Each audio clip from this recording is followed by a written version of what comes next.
name is Lieutenant Colonel Eric McCoy. I'm the commander of the 4th Brigade Support Battalion here at Fort Carson. Part of what we're doing, and why you see the camera up here, is wanted to host, as part of our ongoing discussion on talent management, a functional area panel. So we had a separate visitor that was coming here with regard to conducting some research on behalf of the Army, and it took me back 2 assignments ago to where I was working with some friends of mine at West Point with regard to training and developing our future officers. And we were having a conversation with somebody with regard to talent management, and he said that at the end of their initial tour in the military, they were going to separate. And I was asking them, hey, why is it that you want to go on to corporate America, you want to go do all these different things? And they're like, well, no, off of my academic interest, I don't see a way to pursue that academic interest in my basic branch. And I said, well, hey, have you heard of this functional area? And they gave me the deer in the headlights look. And I said, well, it may be good to talk about functional areas a little bit early on in their career. And we did a similar panel there. Got here to Fort Carson, had, I won't say a high number of UQR packets, but enough of a number to say, are we doing talent management the right way? And as we look at that in terms of finding the right officer or right leader at the right time for the right job, I think that we could do a better job of discussing, hey, what are the possibilities out there for our soldiers and leaders. A few caveats before I stop talking and I introduce our panelists. One, I'm going to ask that we hold questions to the end of the discussion for our panelists. That way we give each panelist a forum to be able to put out all their information versus just stopping at the second or third presentation where we don't get a lot out. A few caveats, just McCoy's opinion of it, just based on my time in the Army. No matter what you hear in terms of all the functional area panels that we have up here, performance matters. And the gate to a majority of these functional areas and opportunities is successful completion of your key and developmental time. Whether that's as a platoon leader, whether that's as a staff officer, or in most cases company command. So we have to go out and perform because the Army looks for great leaders no matter what your functional area or specialty is. 2, while people say performance matters, sometimes the windows of accessibility to some of these functional areas is limited. So planning out and being able to take a detailed look at your 5-year plan and say, this is when I need to take the GRE or the GMAT. This is when I need to get letters of recommendation. This is when I need to do additional study if your undergraduate major is low like mine because I like to party in school.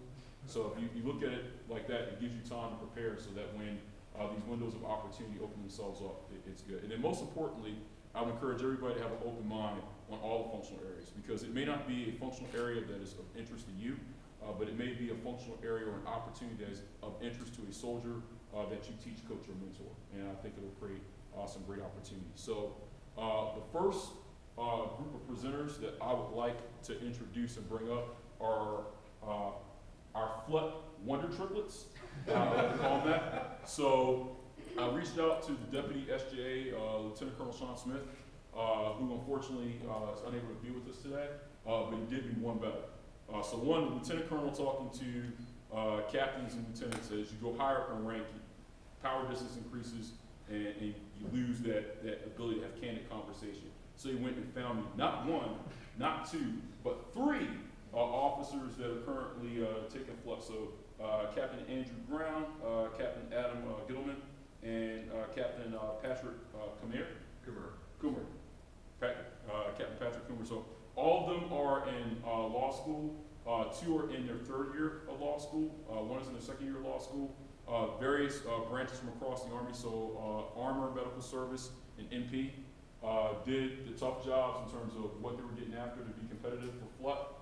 Fully funded legal education program, so a way for the Army to assess JAG officers from basic branches, and we'll now spend a couple moments talking with us about their experiences in that and what to go. So with that, gentlemen, the floor is yours. Please welcome our first set of panelists.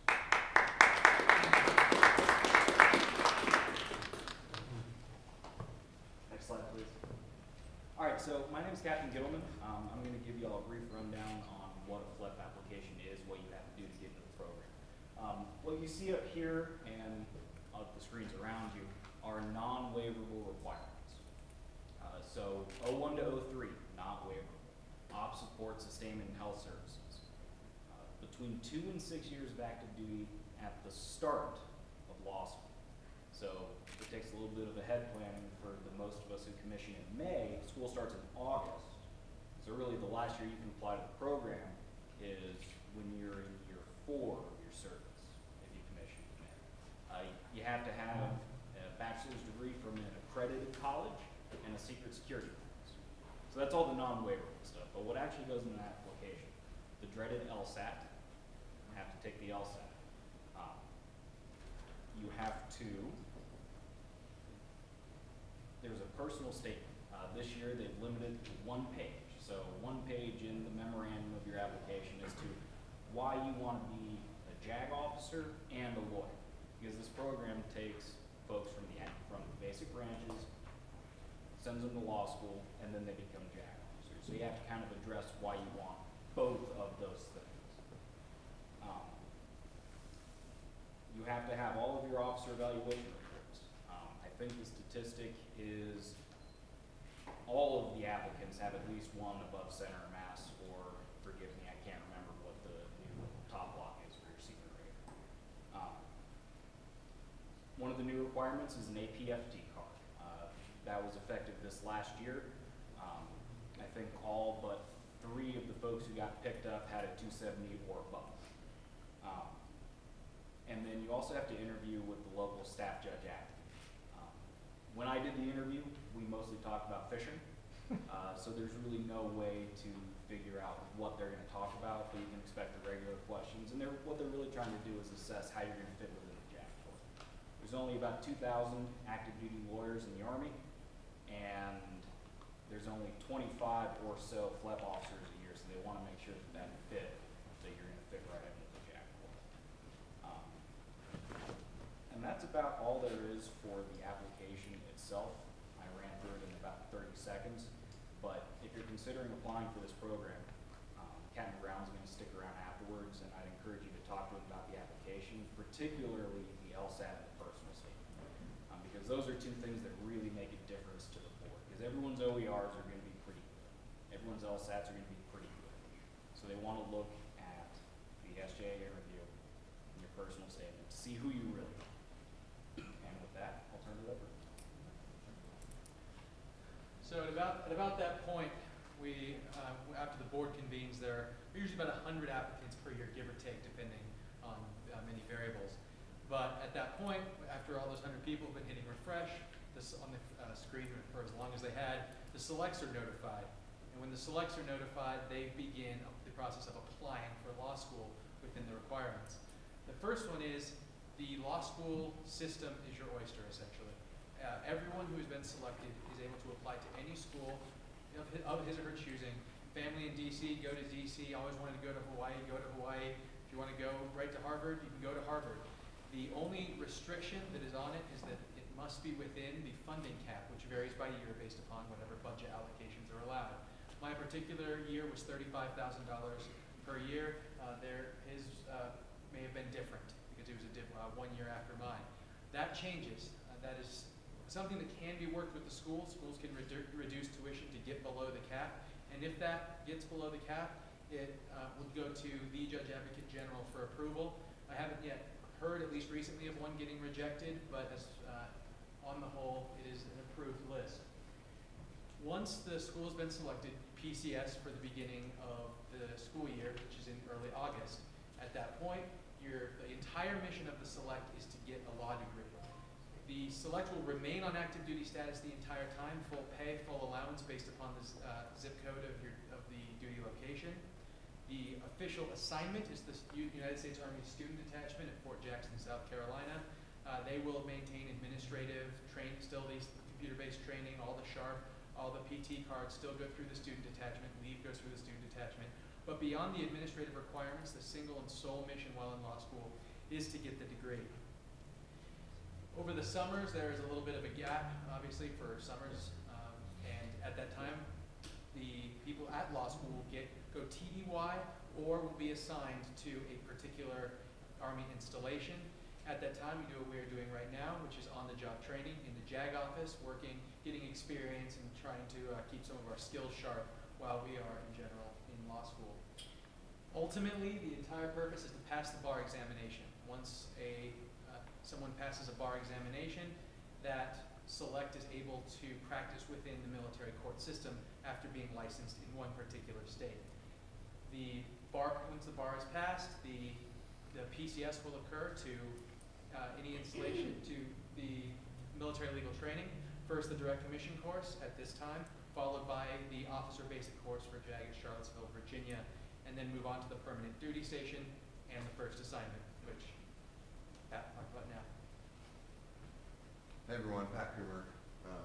I'm going to talk to you about kind of what happens then as a JAG, as a FLEP officer. So, I think Adam said there's only 25 authorized to come in under the FLEP program in any given year. That means the remaining, 275 people that come in on active duty are coming straight from law school. You don't lose date of rank or anything when you go into the FLEP, and the boards for JAG are different than competitive category or AMET or what have you.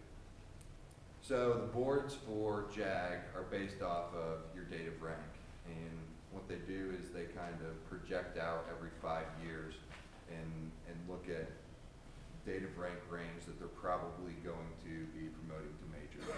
So for example, in 2019 right now, they're projecting out a date of rank of May 2012, date of rank to captain May 2012. That fluctuates based on how many captains get out, like senior captains get out. They've got a projected number of captains they want to look at for that major board.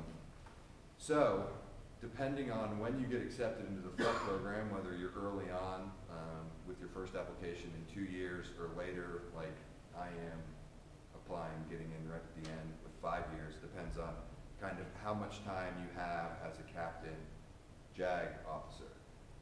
In your captain years are years that you're doing a lot of stuff like in the courtroom, years when you're advising company commanders, doing your courts martial and everything like that. Litigation tends to taper off the higher in rank you get. So the big thing that they want to do is get you your jobs in administrative law and military justice. If you're closer to the 2-year mark when you enter FLEP, you're probably going to get a job in legal assistance, which is the legal office that you send your soldiers to when they buy a lemon and they want to get rid of it, but they've already screwed themselves for all the papers that they sign. So just general questions, legal questions, where you do your wills, that sort of thing. Operational law, there's usually one captain that's going to be working with the brigade judge advocate that'll kind of be solely working on operational law type stuff and doing admin law within the brigade. And then military justice is where you're doing your prosecution. So that's kind of your bread and butter. But the big two things they want you to get are MJ and ad law. Knock it out before your majors board. And then for your assignment locations after that, needs the JAG Corps, or needs the Army, needs the JAG Corps, and then whatever your personal preferences are. So Andrew will be around at the end to answer any individual questions. Thanks. Thank you.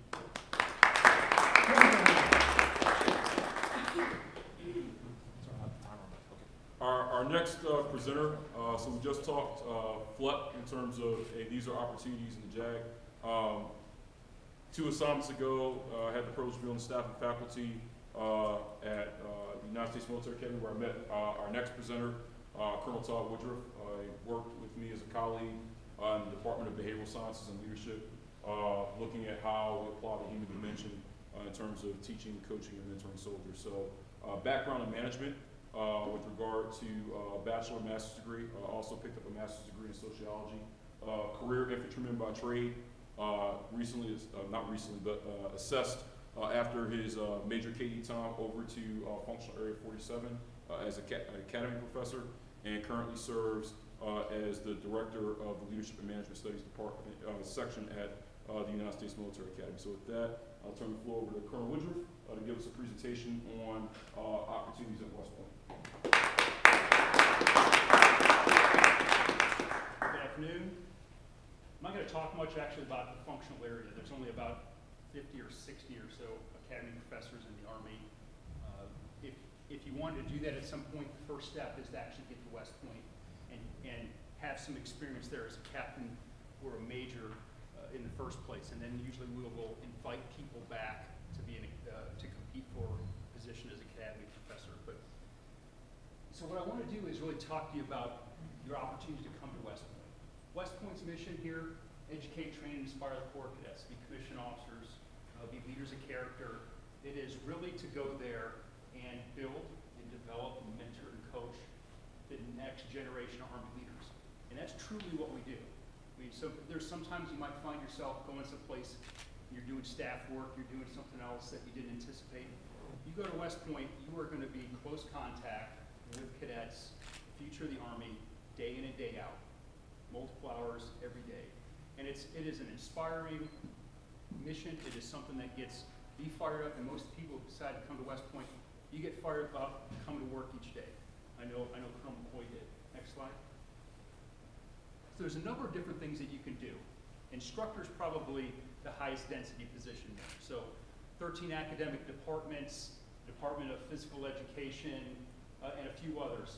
They bring in largely senior captains, junior majors to do the teaching in the program. So about half of the faculty who are actually teaching the bachelor degree, Bachelor of Science courses are these captains and majors. There's about a quarter that are more senior military faculty and a quarter civilian faculty. But that's the largest group of people that we probably bring in. Tactical officers is the other big group. They also have the opportunity to go to graduate school. Instructors we will bring in for a 2-year master's degree program typically. Some people go to a 1-year master's degree program at Columbia University. So Ivy League education, a degree in organizational psychology and leadership. It's just down, if you know where West Point is, about 40 miles north of the Hudson River from New York City. Columbia is right in New York City, so they are able to locate their family at West Point and stabilize for a better part of 4 years. They also have a number of centers at West Point: Cyber Center, Counterterrorism Center. There's a number of additional departments over on the military side. So West Point's kind of split between an academic side and a military side. Instructors being on the academic side, tactical officers being on the military side. Also on that side, there's the Department of Military Instruction and Department of Physical Education. So DPE, physical education, they do 1-year master's degree programs. DMI is largely a direct hire, meaning you can go to West Point without having gone to grad school if you go into DMI or some of those other areas that are a few positions here and there. So, but by and large, the glide path to come to West Point is high performance, just like Colonel McCoy said. The first thing we do is we evaluate people. Do we want to have this individual join our team and come to West Point to engage in the mission I discussed?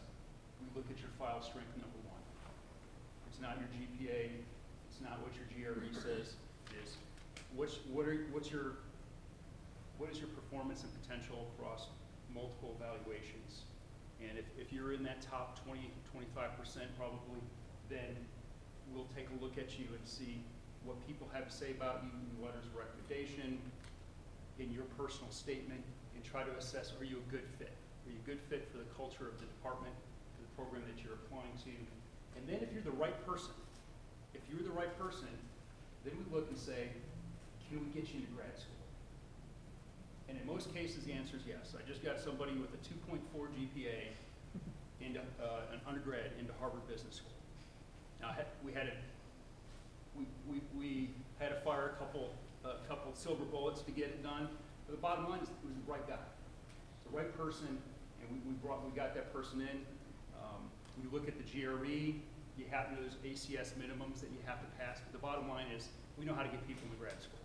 So your job is to go out, do a great job, and whatever job you're given, and have a strong file and apply. So go ahead to the next slide. So the thing that catches most people who are interested in West Point is that they start too late. So not unlike the FLUP program, what we find is that people are interested, but they haven't engaged in the process early enough. So this fall, we're taking applications. We're currently for the class of 2011, so year group 2011 is our primary audience. Now, if you're interested in being a tactical officer or going to physical education where they do one-year grad school programs, then it shifts it back. You can be 2010, 2011. I think they'll even look at 2009 this year. But that means for the 2011 year group officers, you have taken a GRE, right? You have gotten letters of recommendation. You put together your file, ORB, OERs, and sent all that stuff in prior to November of this year. So I would encourage you, what you'll find is that there's a lot of opportunities for graduate school after, primarily after company command. But there are a lot of opportunities for graduate school. I don't know which one you will find yourself pursuing, but there's a good portion of people in the Army who will do this. So I would recommend to you, while you're in the career captain's course, that you go out and take the GRE. Because you don't know whether it's going to be West Point, or it's going to be going into some other functional area, or if you're going to be selected for some fellowship. But all of them require you to do the GRE, or some, in some cases, LSAT or something specialized. But generally, the GRE is the catch-all graduate general, standardized admissions kind of thing. So take that and reach out to whatever program you're interested in.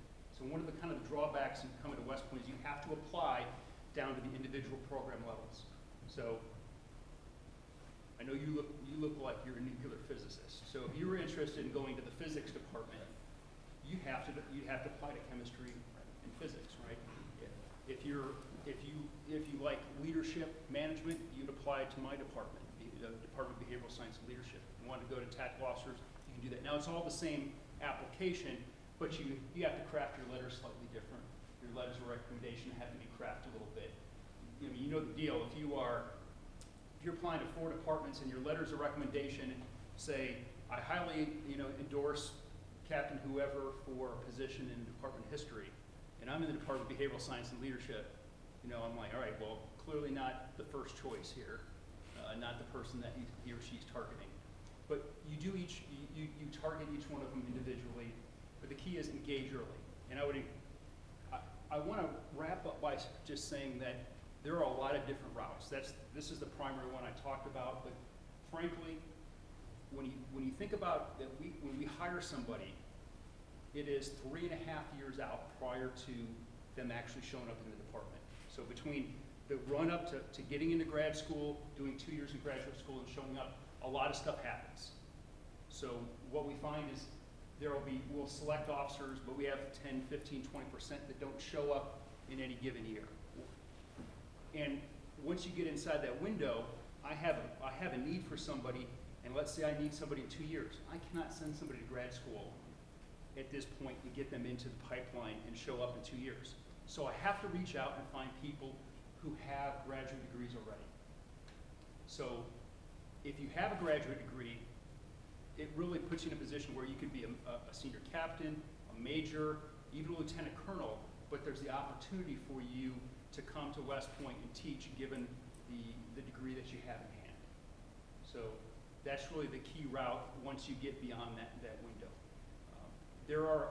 There's a misconception out there that if you come to West Point, it screws up your timeline, it reduces your likelihood of being promoted and your likelihood of being selected for battalion command. And actually the opposite is true. So the truth of the matter is that the people who come to teach at West Point are selected at a higher than normal rate for lieutenant colonel, and they're selected for battalion command at a higher rate than is the rest of the Army. Part of that has to do with the fact that it's selected to get in. So that's the God's honest truth is sometimes we just bring in talented people who go on to be very successful after West Point. But it shows you that it doesn't throw you off. It might put you a year behind some of your peers, but you still get into Command General Staff College, ILE. We network you. We very deliberately network you with battalion commanders and brigade commanders so that if you are tight in your timeline, you can get through ILE, CGSC, and get straight into a KD job. There's people out there waiting for you, looking for you, anticipating your arrival, and bringing you right into that S3 job or whatever it might be. So we take care of it. And I'll be standing by later if you have any questions. Thanks.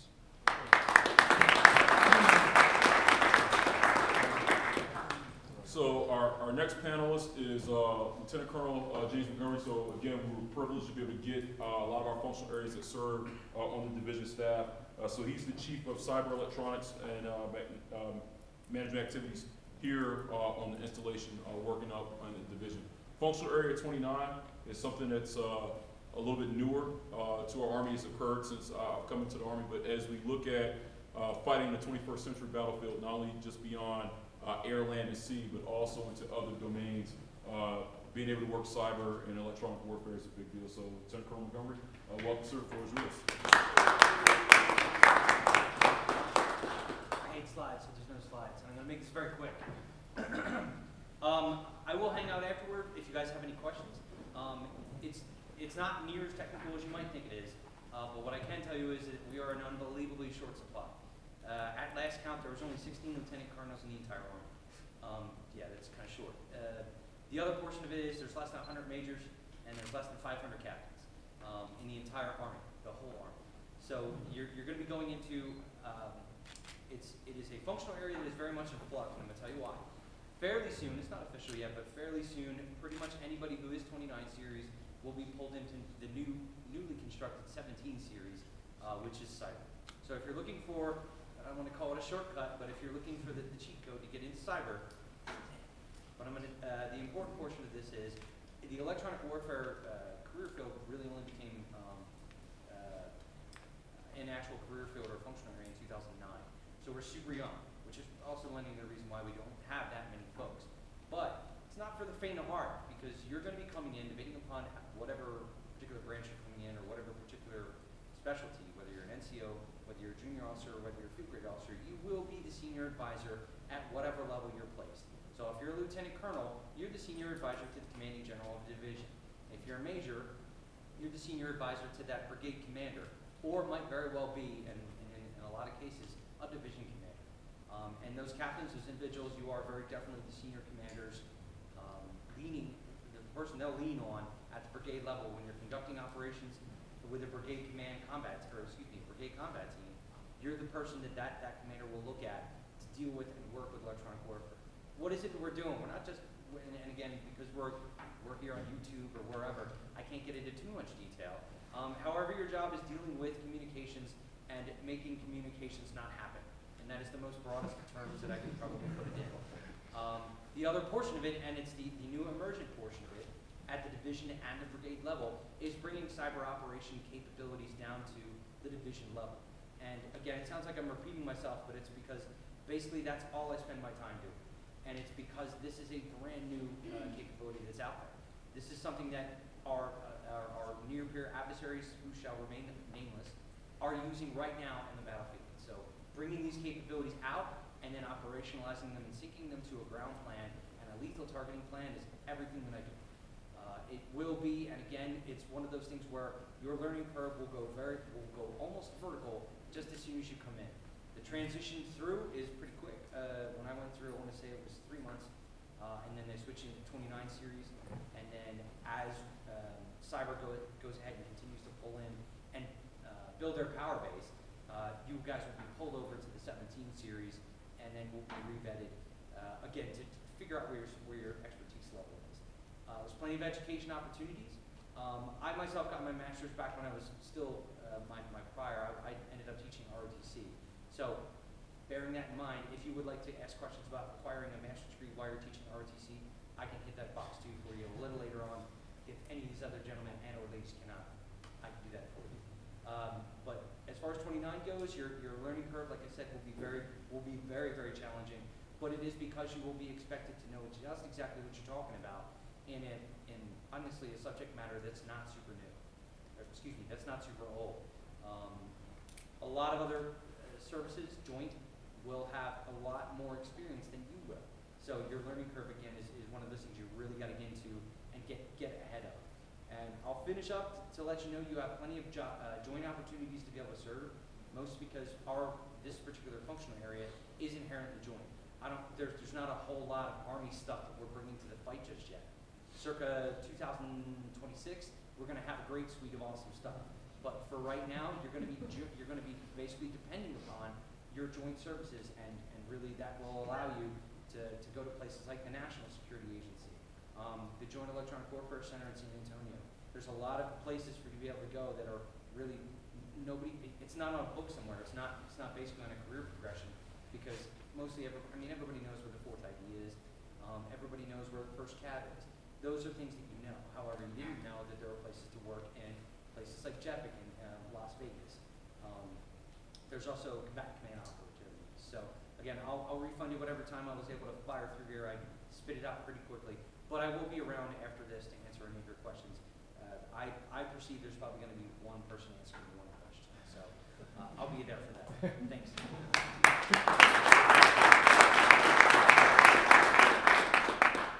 Our next panelist is Captain Steve Dowdy. They'll talk to us about Functional Area 40 Space Ops.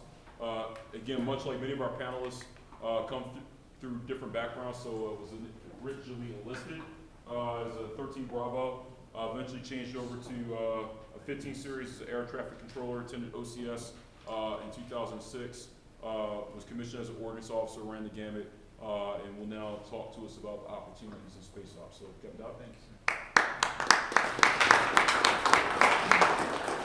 So let me start by saying I love what I do. So as you can see, we'll just throw it up here real quick and look. So we're a gambit of all branches. They tend to draw a lot from combat arms. You don't have to have a STEM degree. So there's some misnomers out there that you have to have a technical degree. You don't. A lot of our guys just have basic degrees. You can see a lot of us do have degrees though. And then commissioning sources across the board. Bottom line, so FA-40s, there's approximately 300 of us active duty right now. They generally pick up 14 every VTIP. This last VTIP, they picked up 30. We, unlike most of the Army now as a whole, have not lost any. We've actually gained. So our billets have increased, our VTIP numbers have increased, and the Army sees a real need, just as they do for cyber, and we work hand in hand with Colonel Montgomery, but just as they do for cyber, there's a very specific need for the Army to realize and understand and be a part of space. Everything you do, every radio you have, what we have come to realize as normal life for us is dependent on everything up there operating and working the way it does. What I currently do, I'm the deputy for both space and STO, and if you don't know what STO is, so Special Technical Operations, basically the caveats above just regular TS. So I won't get further into that, but we manage that for the division. We are the principal advisors, so there's 3 of us here on Fort Carson, 1 at the SF group, and 2 at division, so my boss and myself, and we are integrators with all staff functions, and principal advisors for everything space and STO. Slide, please. I know it's hard to read. It came from our professional development office. But what that is, if you're able to look at one of the screens, it's where we're at and everywhere we are. And as you can see, similar to SEMA, the top left there with the joint commands, we are primarily joint. There is a lot of us. My first assignment was at JFCC Space, so I was out at Vandenberg Air Force Base on the coast in California. Was there for 4 years, doing unique things that some of which I was the second Army guy ever to do. Some very specialized, very unique programs that you get insight to and realize the capabilities that we actually have out there. Current numbers, I just pulled them today. We have 310 active duty, and then there's some National Guard and Reserve, so it's a total of 409 Army-wide. And it's primarily majors, so 105 majors, 96 captains, and then it tiers rather quickly as it goes to the top. We do have 2 general officers on the active side and 3 general officers on the National Guard side. Slide, please. Kind of a quick look at where we're at, what jobs we have. So some of the different joint assignments, so JFCC Space, the JSPOC, we have 1 FA-40 inside the mountain at Cheyenne Mountain. We have numerous people at Pentagon, with OSD, at DISA, NGA, the NRO. I worked hand in hand in my last assignment with NRO, and very unique assignments and very unique opportunities to do things that most officers never get the chance to do. And then down there at the bottom right, you'll see the training with industry. So we have some amazing TWI opportunities. So for such a small force, such a small functional area, we have six TWI slots annually. So the newest one we just got is SpaceX. Everybody's probably seen them landing their stuff back on ships. 2 at APL, 1 at Lockheed, 1 at AGI. They do a bunch of software stuff, and then 1 at Johns Hopkins. So with such a small number to pull from, your chances of getting those are extremely likely if that's what you so choose. Slide, please. And this just goes to show how we fare, or you would fare if you went FA 40 compared to the masses. And as you can see, the only one where we've done 2 of the last 3 years less as far as promotion rates goes is to colonel, and that is because of how few there are. But still, as a whole, you know, for instance, last year to lieutenant colonel, I mean, we had 100% selection rate to lieutenant colonel. We had over 80 to major, where the regular Army was, you know, pushing the 60s. So, an interesting thing to do, a fun thing to do. Job-wise, there are so many different things. Here at the division, one of the challenges with an FA 40, you have to be a hard charger, and you have to know where you want to go. You have to decide whatever that route is and take it.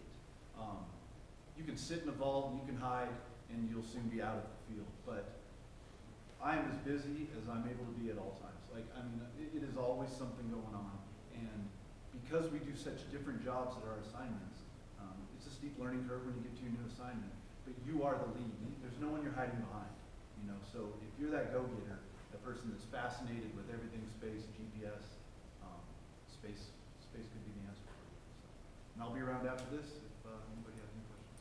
Thank you.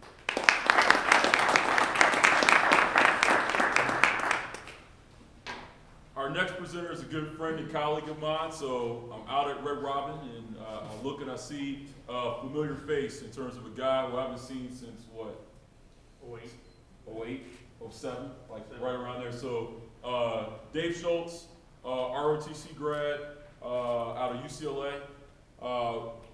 Originally, when I met him, infantry officer and diplomat extraordinaire. So if I had an idea then, I would have known he'd have been a fail. I would have bet money on it, would have been surprised. But currently works at NORTHCOM as a strategic planner in the Commander's Engagement Group. Has Latin America as a specialty area, as a functional area officer. It does the wide gamut of strategic thinking and thought across multiple warfighting functions for our Army. So at this time, ladies and gentlemen, Major Schultz. So I am a foreign area officer. FAOs, we do more with less by managing the Army's international relationships at every level. So as you can see, the Army is downsizing, and as we downsize, we rely more on our functional areas, and you'll see how they do that with my field. Next slide, please. So why functional area? You guys can read that real quick, but bottom line is, as you do your first 10 years, and by the way, let me just thank your battalion commander here, because I didn't have that opportunity when I was growing up. So it was, you know, you guys have a great opportunity to hear this. I didn't have it, had to do the research on my own. And then for some of the enlisted folks that are in here, you saw some people were former enlisted, I was former enlisted, so pay attention as well. A FAO colleague of mine went to the Spanish course with General Miley when General Miley was a captain, and in his head he said, I want to be a FAO for the rest of his career. Now look, General Miley's the chief of staff and he's a lieutenant colonel as a FAO, so pay attention because it's evolving. But anyways, invariably we're downsizing, and the Army's got to do more with less. So the way they do that is with functional areas. So that's how you got to pay attention. The key takeaway from here is that we are the shape in the prevent, shape, and win strategy, big picture wise. And I'm getting to see that right now working for the 4-star at NORTHCOM. Every engagement she's doing, I'm shaping because I'm her regional expert and I'm her advisor on that. And that's General Robinson. She just took over for Admiral Gordon. Next slide, please. All right, this is the bread and butter of FAO. So we are political military officers and attachés. Colonel McCoy mentioned diplomat. We're military diplomats abroad. So the majority of our jobs are abroad. Foreign area officer. Okay, first word is foreign. We find ourselves in every U.S. embassy in the spectrum. You can see it here. Here's the delineations. I'm a 48 Bravo, so this is my region. This is where I'll be. I'm trained in Spanish and Portuguese, so I can cover Brazil. But you got 48 Juliets in the African continent, Golfs, Echoes. A lot of people want to be Charlie and Deltas for Eastern or Western and Eastern European. But everywhere you see the world map, we have FAOs, and they're working either two roles: attaché, so basically, you know, representational events, which is an amazing experience because you're getting paid to drink and socialize with the high elite of that country, or security cooperations. You're an international arms deal, basically. Next slide, please. So the training model. Somebody said they love their job. I really love my job, and you guys are gonna think I'm boasting, but this is really what the pipeline looks to become a fail. And we are the most applied to functionary. So that is a fact. Not everyone's making rank in ours because it's pretty competitive, but we're just above the Army's competitive percentage. So here's the key things that you do to become a fail. Language training. I already had Spanish on my background, so I got sent to DLI to learn Portuguese. This one, I got a slide all for this one next, so I'll wait for that. Advanced civil schooling, so kind of like the FLEPS, you apply to a master's degree of your choosing. If you want to go back home to get a master's there, that's totally fine. There is a cap, it's by year group, by budget, so I don't remember what it was. I went to the Naval Postgraduate School for my degree. Matter of fact, I went as an infantry guy, and FAO just kind of checked the block for me. But we got guys at Harvard, John Hopkins, we got guys all over the place. A lot of Stanford, because they have a good language program. And the caveat is that you get a degree in that field. So if you're Latin American FAO, then you go and you get a Latin American degree, history, whatever, but with that focus. ILE, we do the 4-month satellite course, and then this is a little advanced. You get the joint ILE, the joint FAOC here, and the joint services, joint forces school in Norfolk, Virginia. Next slide, please. All right, this one is just amazing that the Army hasn't swiped this away from us, but I think it's important, and it really I can sit here and tell you that I'm an expert of my region because of this. So it's actually 12 to 18 months. I'll explain my IRT, or in-country training, in-region training. So here's my region here. You, on top of, so first of all, I PCS from DLI, went to ILE, and then PCS to El Salvador. So I was in El Salvador. When I got there, I had a beach house next to the president of El Salvador. Amazing. I mean, I couldn't believe it. 10 hammocks, 5 bedrooms. And then from El Salvador, on top of my captain's salary, on top of my base pay and BH and all that, I got an allowance to just travel my region and immerse myself. So go to Chile, drink the wine, go to Argentina, see what those accents are different, go to Guatemala and see how one word in Mexico is different from a word in Guatemala. So really immerse myself in the country, the culture, and the language to become a regional expert. So that is part of the pipeline, the training pipeline. It's an amazing program, and I hope they never take it away from us. Next slide. So here is the basically your timeline.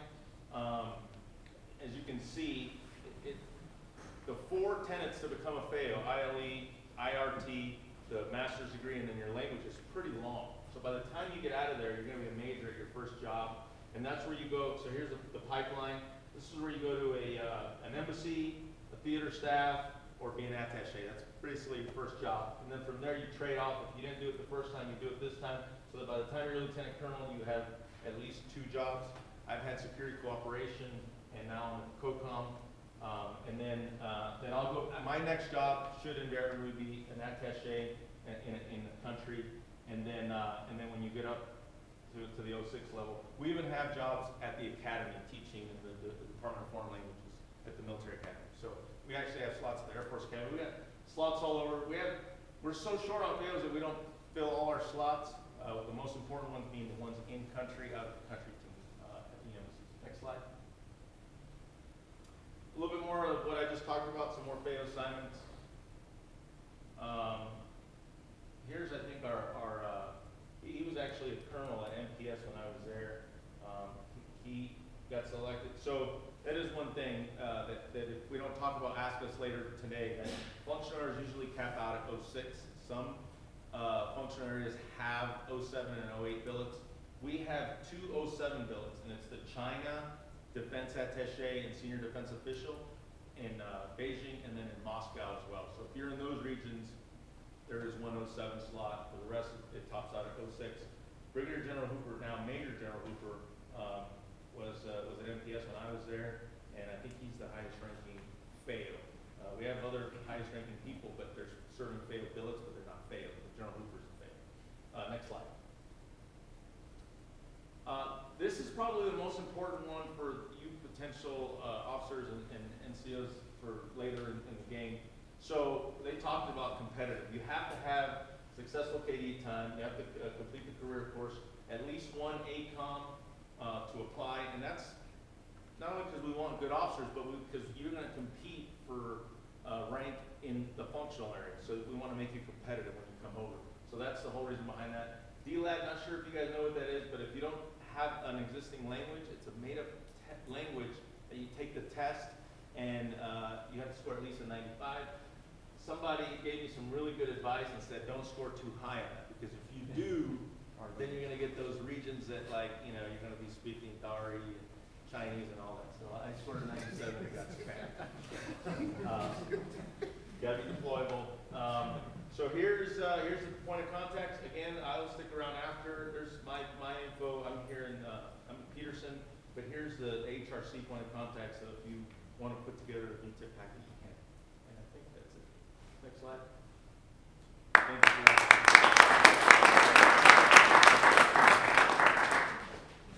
Hey everybody, about halfway through Major Chris Manganaro, Colonel Boys XO. Again, even as a major, still soaking in this, so I'm still learning. There's opportunities I should have listened to probably way back when. Based off your briefing, Major Schultz, probably got half the group coming in here. Maybe the one person talking to you, sir, is probably going to go talk to them, so that might happen. All right, next up, Orsa. Orsa's going to talk about who's ever sat there and said, man, that guy's really good at that Excel spreadsheet. Man, how'd you make that slide? That's what you think when I first thought Orsa was. But Pete Nesbitt, the guy sitting right here, is an armor cav officer, commanded a troop, and went to Naval Postgraduate School. So similar to like most people, he's out on the ground getting something, going after it, and then took those skills in systems engineering, that background in, he was an armor guy, no offense Ryan, love you to death. Armor guy goes straight, kick, boom, boom, big gun, that's what they do. But there's also a statistical side to his brain that he took and he's used it for. So I can't wait to hear what he's gonna say about this. Great branch, was at the Pentagon, actually worked with an Orsa myself, so without a doubt, Pete, go ahead.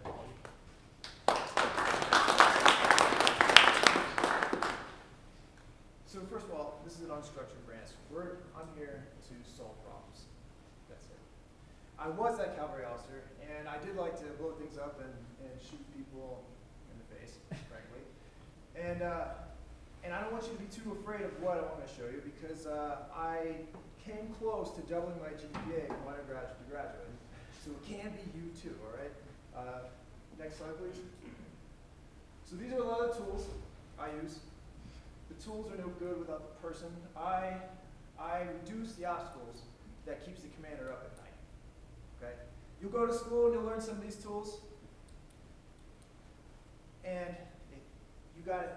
What you bring to the table, what you're doing right now, is going to be half as important. Your personal skills and your ability to step back from the problem when everybody's running out from 3 feet and find that path that goes around the obstacle or over, despite where it is. So I'm in a division now.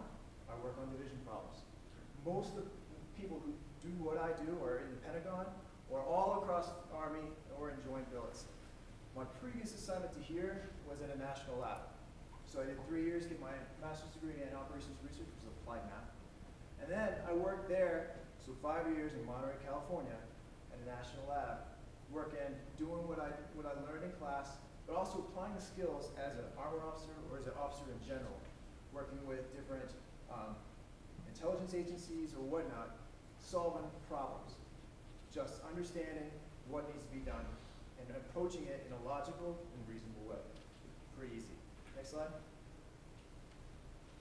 So there's 2 here in division. This is the lowest we go. Our no horses, operations research guys down in the brigades.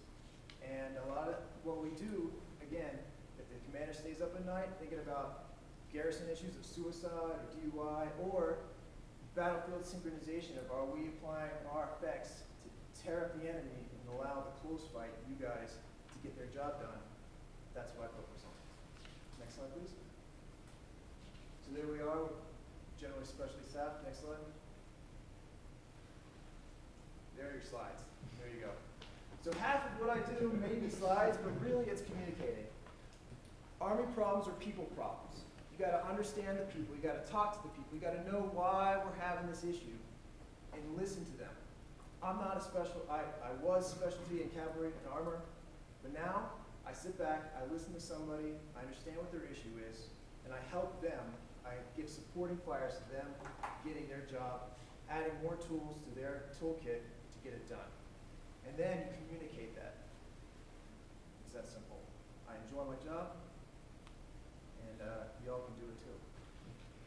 Any questions? I'll see you afterwards. Thanks.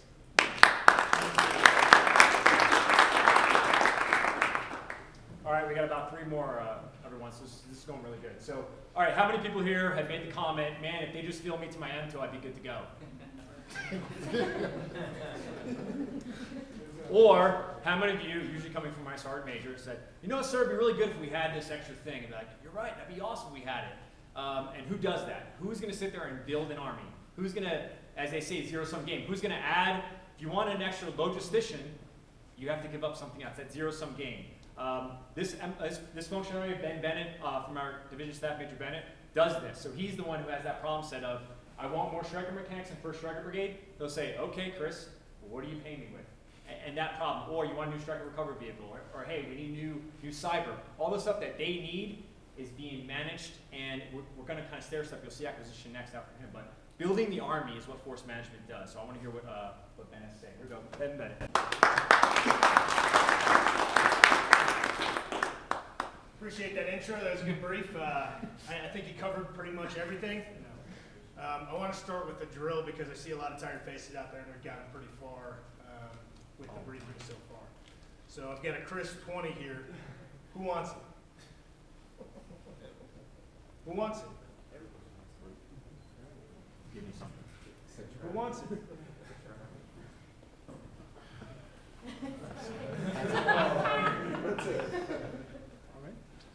So if you want something, you have to take action. Whether you want to be an F-850 or whether you want to be an electronic warfare guy, whether you want to be a strategist, you have to take action. So that was both to get your attention and to tell you to start now if you're serious about functional areas. Next slide. This is a schoolhouse answer to what an F-850 is. I'll let you read it. Essentially, we're problem solvers as well that want to make a difference and change the Army. We do that through organizational change, doing manning, equipping, and then how we maintain our equipment and our force. Next slide. To me, F-850s are the architects of the Army because we not only build the force through MTOs, but we also help train the force. We're a small branch, I think smaller than everybody except the West Point presenter at 219 authorizations right now. But our promotion rates have been typically higher than average, and those are the year groups that we're looking for right now. Those year groups are short, so if you fall into any of those year groups, we could definitely use you. We also have quite a few broadening opportunities. Myself, I benefited from ACS, Army Civil Schooling. I worked at the Pentagon, working for the G8 and the FD, and I actually got a letter of recommendation from the 3-star G8, who was the boss of the guy who was the approval authority for ACS. So it helped a little bit.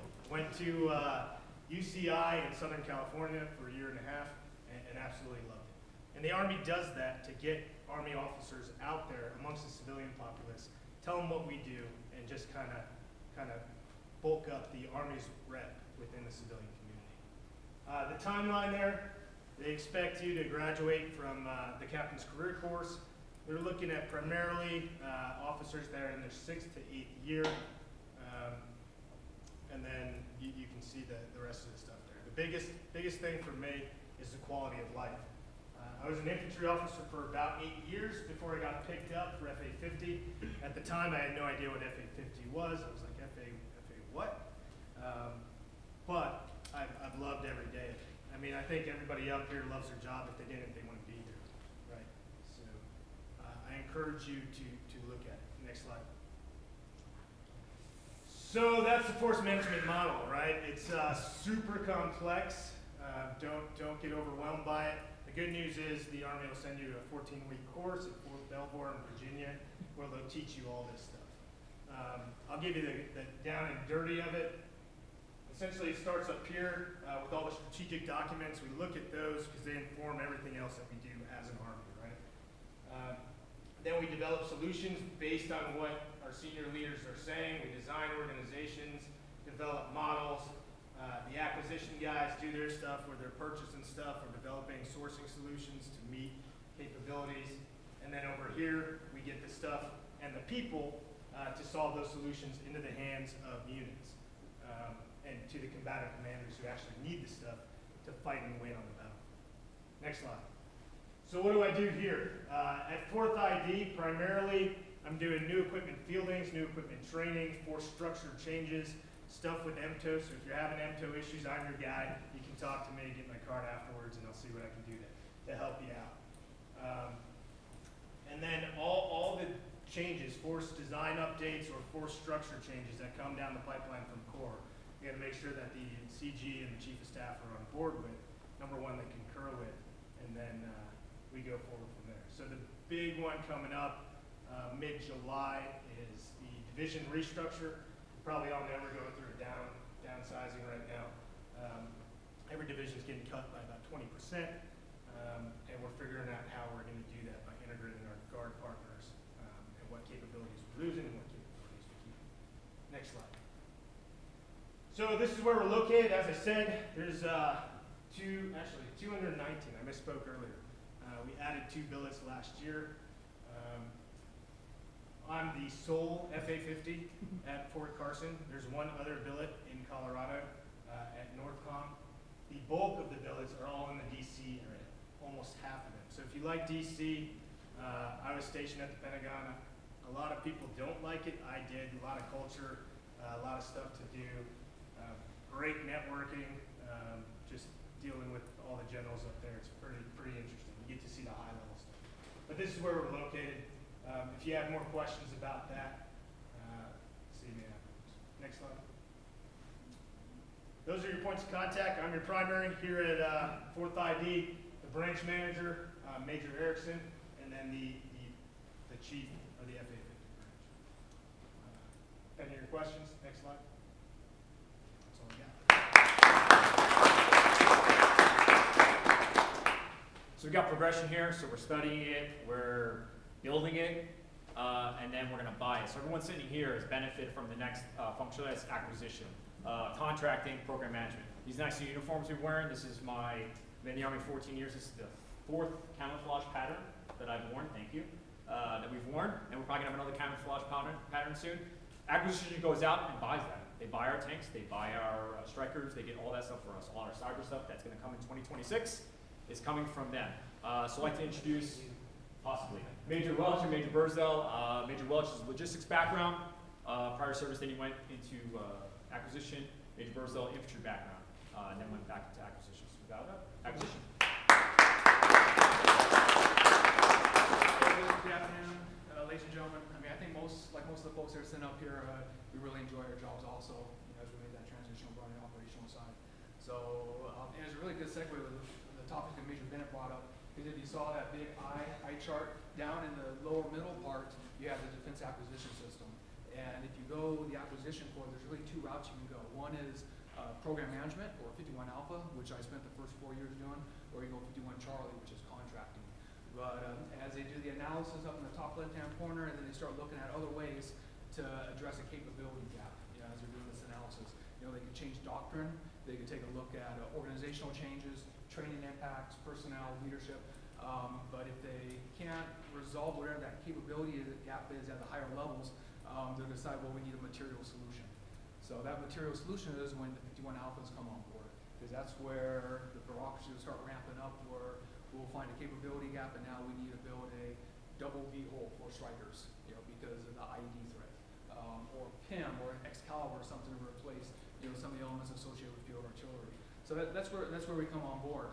Similar to the FA-50s, we are predominantly in the Washington D.C. area, National Capital Region, but we're also located at other hubs like Detroit, Michigan, Warren, Michigan, because that's where they build strikers, tanks, web armor capabilities. You got Oshkosh, you got other folks down there. Orlando, Florida, because that's where you got PEO Stride, who does all the simulations, your EST 2000s, your MCTC, all the different training centers where they're pumping in millions for the virtual kind of environment. There's an office down there where you see a lot of us flown around here. And then also Huntsville, Alabama, so the northern part of Alabama, where you got PEO Missiles and Space, PEO Aviation, where they're building aircraft. So really, once we've determined that a commercial off-the-shelf solution won't meet our need, won't fill that capability gap, that's where we come into play with it. And I've enjoyed it for the last 4 years that I've been doing it. Our Center of Excellence is on the University of Alabama Huntsville campus up in Alabama. So once you assess over, what you do is you'll spend a couple months in Huntsville, Alabama on the campus, and then typically you're coming back every couple of years just for more training. You go to IO League, the majority of us go through the satellite option, through them, but there's a few of us that have an opportunity to go to CGSC and do the whole thing. But my first assignment after moving over from the infantry, I spent 2 years at Fort Sill, Fire Center of Excellence, and there I was working with requirements. Looking at interoperability with like Excalibur, APMI, where they pay tabs, some of the emerging systems over there. Because you just notice that each one of these centers of excellences, for the infantry and for the tankers at Fort Benning, they write the requirements. They're the user community. They know exactly what they want. Supposedly, they get feedback from the field from you guys. And once they develop these requirements documents, that's when they go over to the program managers or 51 alphas. And that's where my second assignment was at, over at Program Executive Office Soldier, which is out in Fort Belvoir, Virginia. And PEO Soldier is one of about a dozen different program executive offices where they're responsible for material solutions. So you got ground combat systems up in Warren, Michigan. Like I mentioned, you got simulations in Orlando. PEO Soldier is responsible for just about everything that a soldier touches or wears. So I had the awesome opportunity to work with the PM office for soldier sensors and lasers, and I worked on the next generation of enhanced night vision goggles, and then also the other system called the family weapon sights, which is replacing your guys' thermal weapon sights or your PAS 13s, if any of that rings a bell. But what we're doing is we're creating the thermal capability, whereas over the last 20, 30 years we've been relying on just image or illumination with moonlight.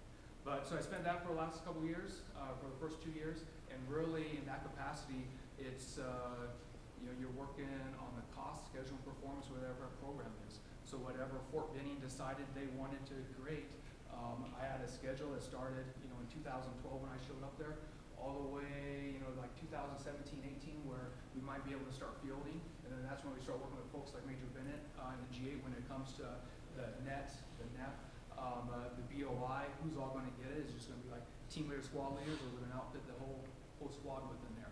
So we start working on that schedule. When it comes to cost, I have I got a cost analyst, but we're developing a cost model, projecting all the way from that early R&D work we're doing with the laboratories to the contractors, all the way to the disposal of the systems at some point, eons beyond, and then also the performance of it. So, right now we're a shrinking army. If I have fewer systems that are required that are going to go to a brigade combat team, or I'm reducing the number of brigade combat teams, why now can buy fewer systems that may make the unit cost per unit more expensive, or I also may be able to add additional capability to it, as far as being able to shoot farther, be able to see something in a greater distance, or be able to operate longer. So that's really what you do on the 51 Alpha program management side of the house. I really enjoyed it. You're being assistant product manager for one of these PEOs is typically your key developmental time. Spend about 2 years, and then from there you can move off to like broadening or developmental assignments. A lot of them are at the Pentagon. You can work as a congressional liaison. You can do training with industry at a dozen different cool places where you're working with contractors. You can go back to school. You can go to graduate school. So there's a lot of other opportunities. But like some, like most of the folks may have mentioned up here is that we are shrinking. We have CSL opportunities, and there's maybe a couple dozen GOs that are located, but I mean, still promotion rates from major lieutenant colonel, I think was like about 60%.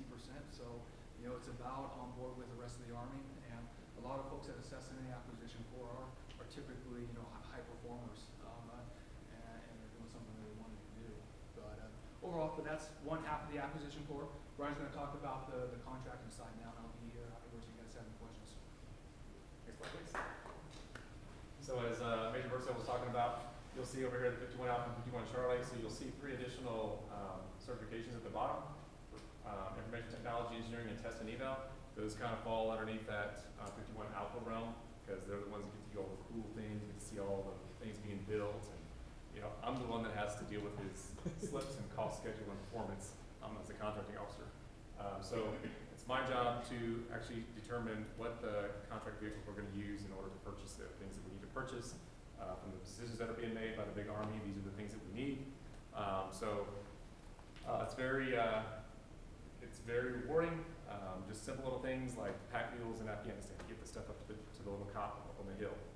Those are the impacts that we as contracting officers see on a daily basis. So everything that you do on this base, all your refuge, your waste, your electricity, the construction, the buildings, all that stuff happens as part of the contracting field.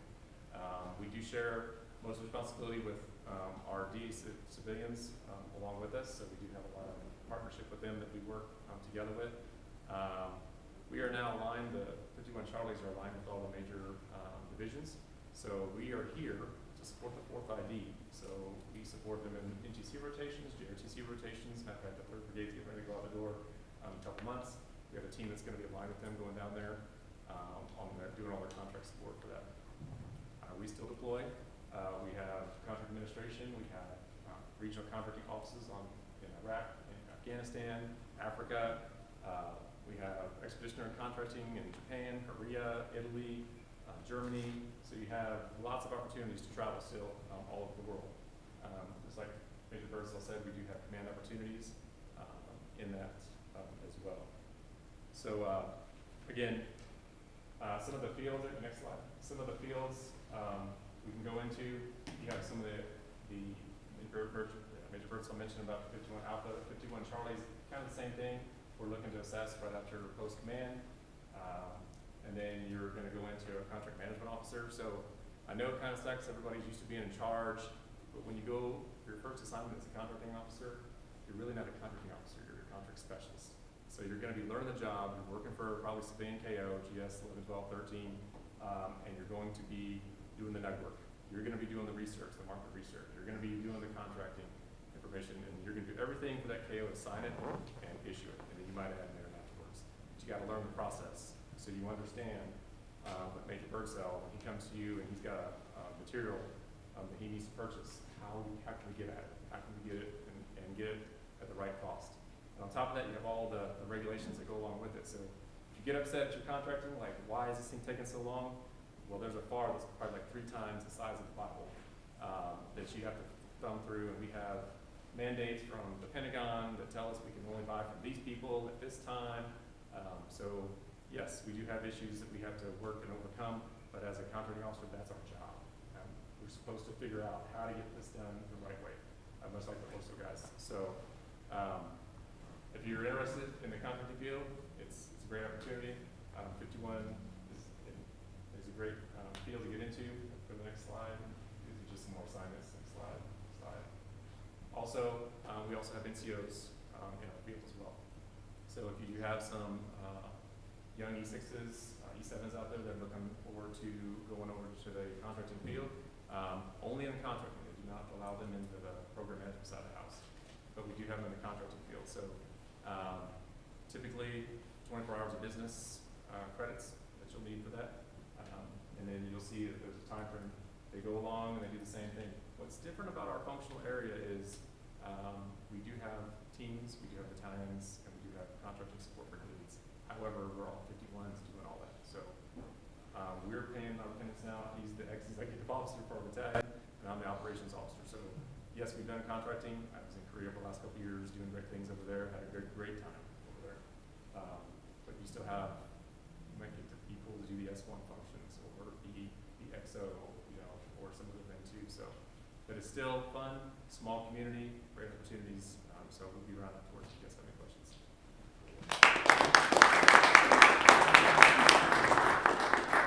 Okay, two more, and then we got some cool ones waiting for us back there. So the next one, simulations. Caveat, my best friend, logistics officer with me, grew up together, we were at Bragg together, served together. He just transitioned to an FA-57. He's assigned to the Army War College in Carlisle, Pennsylvania. So not to steal your thunder, you're here in beautiful Colorado, he's in beautiful Carlisle, Pennsylvania.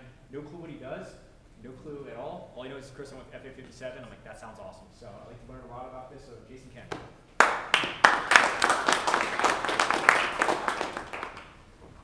Good afternoon, everyone. FA-57, you work primarily in the Mission Command warfighting function, and we have FA-57s and BCTs, functional brigades, divisions, corps, and you're it, normally. When you get to division, there's more than one, but in all the brigades, you're the main guy, you're the only one. And then we also, that's on the tactical side of the Army, but then we also have in all the schoolhouses, and then there's a couple different sim centers and battle labs that also have 57s. And so for our transition course that happens at Fort Belvoir, all right, and there's a decent population of 57s at Belvoir. There's actually a gigantic population at Fort Leavenworth. That's where the National Simulation Center is. And then and then you have the MCTP and a lot of those guys. And so they provide assets to train, brigades, divisions, and corps. And then so every post, every has 57 where there are brigades and divisions and corps. So, thank you. It was right on. Switch slides. All right. So 57s, we work in 3 different areas. The bulk of everybody works in sims. Anyone done a warfighter here or simulation exercise before? Yeah. So you're familiar with that. We're helping to put together that exercise, grabbing those assets, and helping to design it, because different exercises have different training objectives. And so if the commander wants to focus in certain areas, we're going to make sure that we replicate different things in the exercise. And so we're also working on making sure we get those real-world mission command systems brought into that exercise, so you can use your CPOF, you can use your other systems that you want to use for those exercise training objectives. Additionally, we also work in operational knowledge management, and we're also mission command integrators. Okay? For mission command integrators, that's using those mission command systems and processes and procedures and making them available for the commander to exercise mission command. And then for knowledge management, it's how we store and use that information. I'm sure everyone's is familiar with that, but you take that special role in it. Now the BCT, I personally worked in a sustainment brigade, all right, and so I focus on the simulation side of it. The knowledge management happens in the S6 for us. It just flat out, you can't do all 3 things. But as with all functional area officers, I think most of us we always say we're a very small community, also a very small community, 250 active duty, not fully manned, and I think that it's pretty familiar across the board. And then as an officer, just general person who works in a functional area, you do your best to make yourself aware. You make your commander aware of the things you can provide to their unit, or to that G3, or to that chief of staff. All right, and it's the same way. And so I do a lot of things. I do sims. So I'm planning, our upcoming exercise in October, and I'm trying to get to those training objectives with Lost Ones. I work a lot with that mission training complex. Have any of you been to that new facility? It's awesome. It's fantastic. And so on some posts, the FA-57, he lives there. They have a lieutenant colonel that lives there, and he is the green steward in that facility. So you're that expert taking stuff back to your command, working with battalions, working with companies, letting them know not just the big computer simulations for warfighters, but also those training aids, devices, simulators. So you're working with the egress trainer, you're working with all the medical things. You're trying to make sure everyone's aware of all these tools that they can use to meet the training objectives. I have a lot of fun in my job. I get to stay with the tactical force quite a bit. I get to stay with the training. I know we're warfighters, we're logisticians, but in the end, the most important thing we do is to train so we can execute those missions, and the F-57s help their commanders to do that. Okay?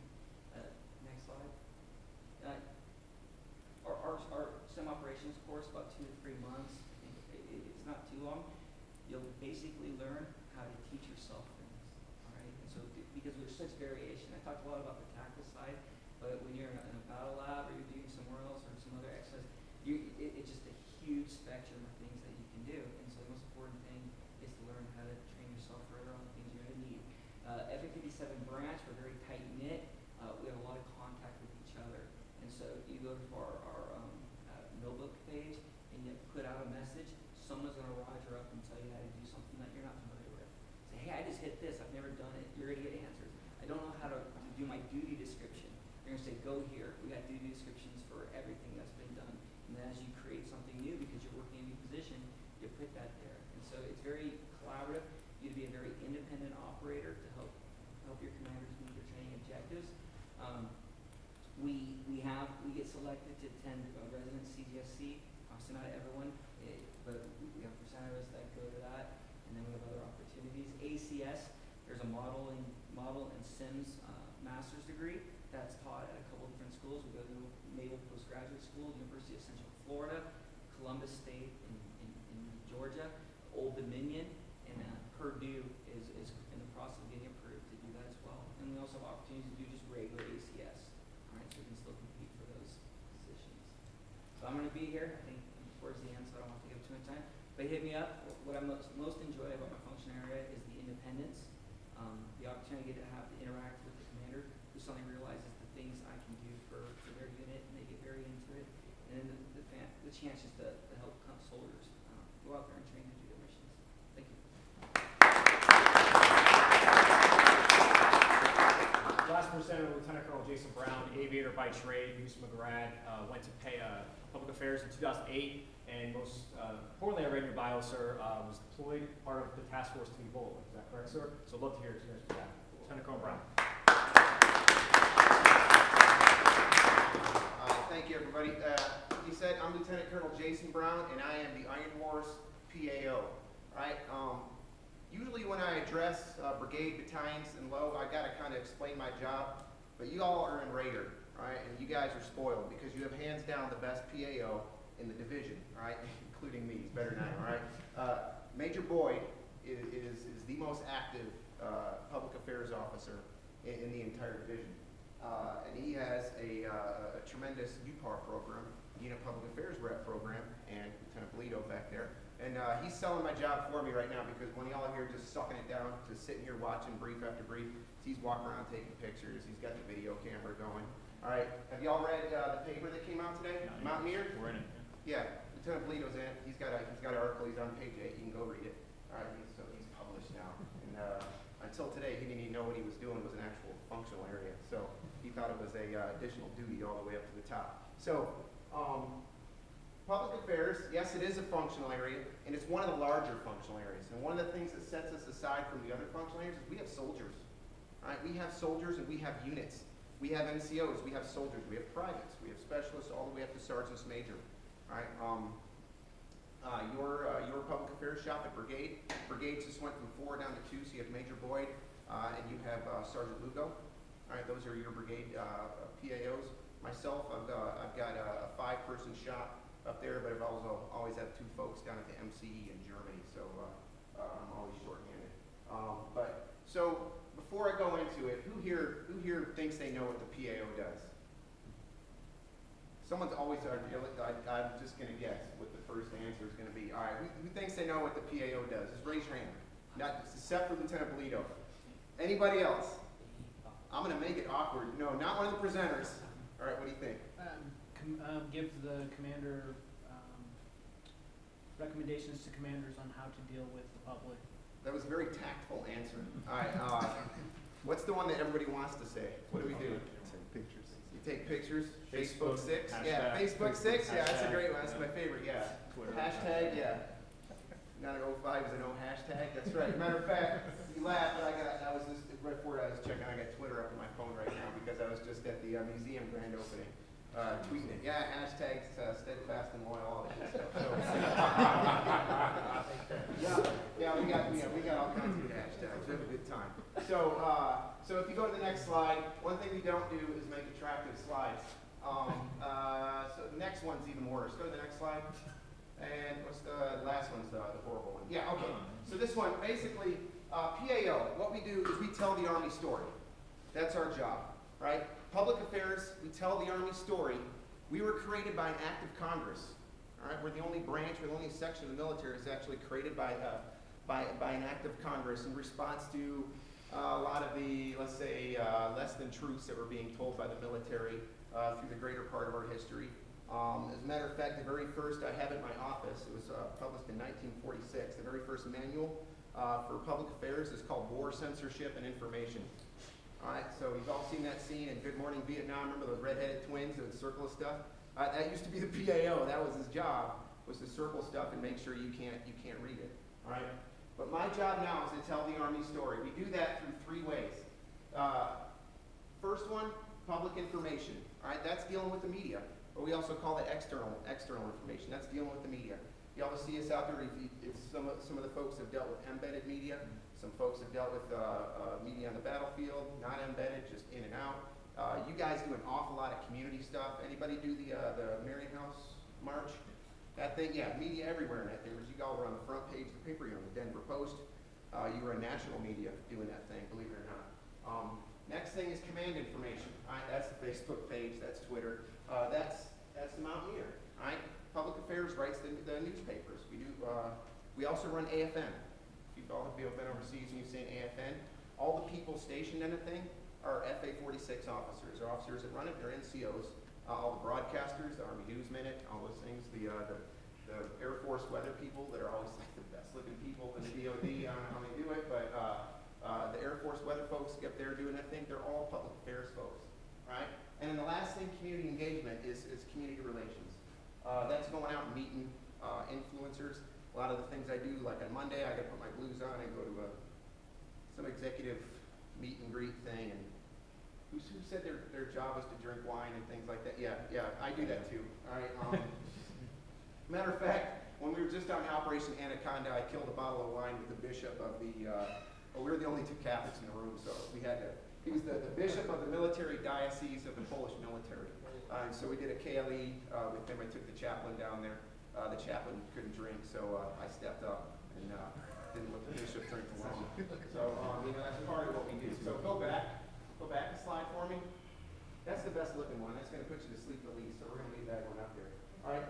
So what I want to talk about is I want to talk about career progression, or what you can expect from being a PAO. All right. There is no real educational background that's required. I am a civil engineer by trade, and I went to flight school. So you can see a lot of that is what I'm doing right now. Right? It doesn't have anything to do with it. Your educational background doesn't really matter. When you come in, the first place you're going to go to PAQC. That is at DINFOS, right? Defense Information School. It's the only one, I think. You guys can correct me if I'm wrong. It's the only non-Army functional area. Right? The functional area of public affairs is a joint functional area. The school is DINFOS. All four services go to the exact same school. When you go to school, my instructor was an Air Force officer. I had Navy ensigns, lieutenants, Marine Corps lieutenants, everybody in my class. So when you meet a PAO, that is a Marine, a sailor, or an airman, they will write public affairs guidance the exact same way, everybody. So if you had a Marine come over here and do this job, he would put out the exact same Annex J, the annexes, the public affairs guidance, prepping for military things the exact same way that I would, because we're inherently joint thing. So what sets us apart from the other services, though, we are the only ones of all public affairs that have deployable units. And we're the only ones that have public affairs units. If you're in the Navy, the Air Force, the Marines, and you're a PAO, you get assigned to a base, right? And that's it. You get assigned to a base, or I can't remember what the Air Force calls their squadron that's in charge of the base there. If you're in the Navy, you just get assigned to a ship. You're not in a unit. In the Army, you get assigned to a unit. And you can also get assigned to a deployable unit. We're the only ones that have deployable units. Some of y'all have come across PADS, Public Affairs Detachments. All right, if you're a captain, that could be one of your first assignments. It's an 8-person detachment. It's awesome. You report directly to FORCECOM as a captain, and you were just alone and unafraid, and you just get sent all over the place. We are getting a PAD reassigned here to Fort Carson in January. The 14th PAD is relocating here from Texas, Fort Hood, Texas, and they've already been assigned to the RAF, right? So you guys know what the RAF, yeah, you guys are RAF right now. You guys are RAF in North County. They're the AFRICOM RAF PAD. So they're coming here, and they're going to be deploying in 8-person teams, 4-person teams to Africa. for the next year while we're here. After that, when you make major, you'll do exactly what Major Boyd is doing right now. You're a BCT PAO. You can also command an MPAD, a Mobile Public Affairs Detachment. That's a 22-person detachment. It has audio, visual, a lot of different teams. That is usually, you get attached to a division or something when they're deploying. An MPAD is what we have attached in Europe to the Mission Command Element. The guys we have in Germany all the time, they have an MPAD over there that is spread all the way across Eastern Europe all the time, doing the bidding of Major Crichton, my deputy who's over there right now. After that, you make lieutenant colonel, you come up to division. We're also one of the only functional areas that actually compete on the CSL, Command Select List, the same as your battalion commander was selected by the Command Select List. This position right here also, we compete for the Command Select. This is the battalion command equivalent job for us. So, I talked about the mission. Okay, some of the opportunities, the joint opportunities. Like I said, we are an inherently joint functional area. We do everything joint. Matter of fact, there's a unit called JPACE, Joint Public Affairs Support Element. You are the senior advisor, all right? I'm the senior advisor with the CG. Major Boyd is the senior advisor to Colonel Taylor. So everywhere you go, you're the senior guy, and you're kind of in charge. So I will be here to answer questions afterwards, and I'll tell you, if you're the one person that comes to talk to Colonel Montgomery, make sure you ask him about Operation Spatula, all right? You're going to get an awesome answer, and you're going to get a unique look into what his functional area actually does. So thanks for your rapt attention, and I appreciate it, because I know you guys, this is the last one of the day, so you're looking forward to it. All right, thank you.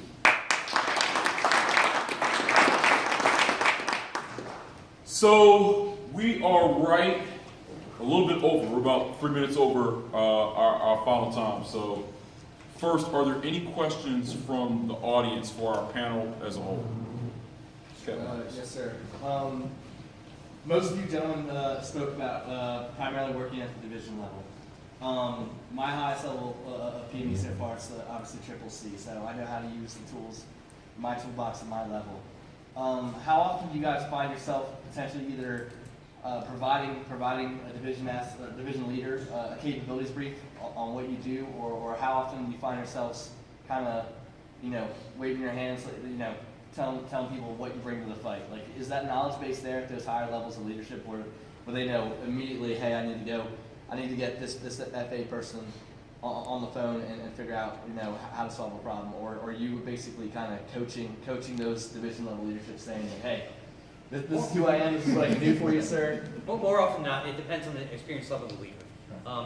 Whatever that particular leader has in his or her portfolio. So I was lucky in that General Gonzalez had worked G357 in a lot of the programs that I'm trying to bring to the division level. So he already knew, generally speaking, what I could do.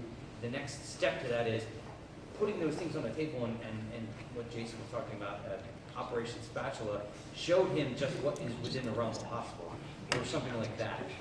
For PAO, he knows when something goes wrong on post that there's going to have to be some sort of a press release. So there are some things, like I said, that your particular leader at whatever level will already know. The rest of it is your job to educate, and it's for everybody. Whether it's something as new as the cyber capability, or whether it's something as old as public affairs or operational research systems, those particular talents, if he doesn't know, it's your job to make sure that she does know at the end of your capabilities brief. Or at the best and bottom line is use your initiative and make something happen so that you can show that person results.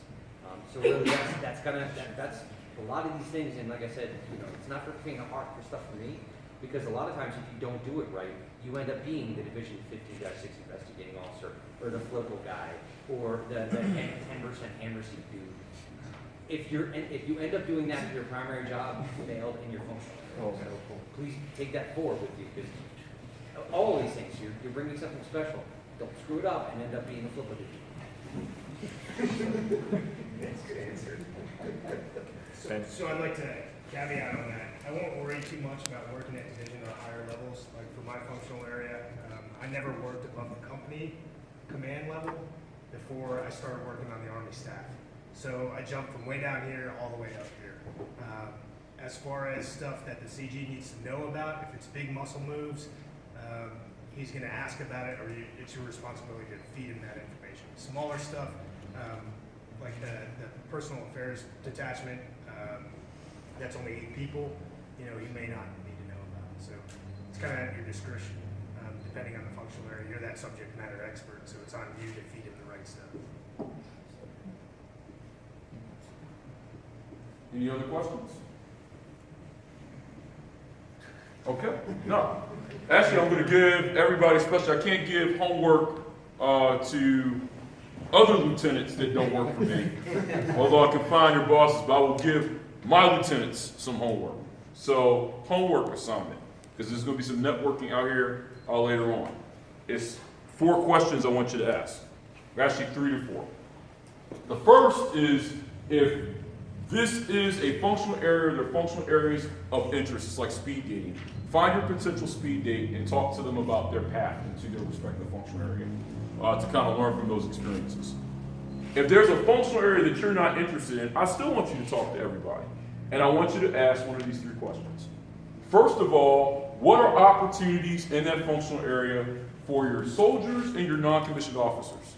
So for instance, we have awesome members of my battalion, my non-commissioned officers here. So Sergeant Major Alexander, First Sergeants, thank y'all so much for coming out. There are opportunities that are out here in a lot of these functional areas for your NCOs to cross-assess. As we talk about talent management and we talk about the new NCOER, again, right place, right person, right job. So try to find those opportunities and just don't look at it like, hey, this isn't for me, I'm not interested, I'm gonna flush it, because the advice that we provide as leaders could be the decision or the point between where somebody does something different or they get out the Army. So to ask about the opportunities that are there for your NCOs and for your soldiers. The second question, how does this functional area interact with your branch?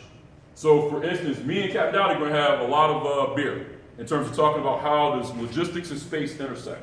Because when we talk about GPS and precision location, a lot of things in terms of expanding the art of what possible as a logistician involve each and every functional area up here. So the Army is a team sport. So the quicker that you understand, hey, how does this go beyond your branch, the better off you are. And then the third and final question, there is life beyond the Army for all of us. Every single one of us in here will become a civilian. Sometimes at the time and place of our choosing, other times at the time and place of the Army's choosing. What are opportunities in these respective functional areas for life beyond the Army, for things that you want to do? And that way, not only do you have informed